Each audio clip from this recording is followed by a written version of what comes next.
তুমি আমার কবুতরের বাচ্চা, তুমি আমার গেন্দা ফুল, তুমি আমার অন্ধকারের হারিকান, তুমি আমার বর্ষাকালে সাথী, তুমি আমার উড়োজাহাজের হেল্পার। তুমি আমার হিন্দি ছবির নায়িকা। তবে এত বাধা কেন আমাদের? তুমি চাইলেই সব হবে। না, আমি চাইলে সব হবে না। ওই মাতবরের কাছে আমাদের জমি বন্ধক রয়েছে। আব্বা কথা দিয়েছে ওর সঙ্গে আমার বিয়ে দেবে, আর আমার যদি বিয়ে না হয় ওর সাথে ওই জমি জায়গা কিচ্ছু ফেরত দেবে না। কিন্তু কিন্তু তুমি চিন্তা করো না, ওই বুড়ো বেশি দিন লাস্টিং করবে না। তখন তুমি হবে আমার হৃদয় রাজ্যের রাজা। একি একি তুমি কাঁদছো?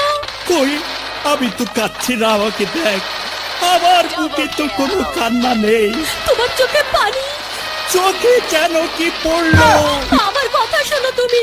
আমাকে কোনো কথা বলো না, আমাকে একটু সিঙ্গেল থাকতে দাও, আমাকে একটু সিঙ্গেল থাকতে দাও।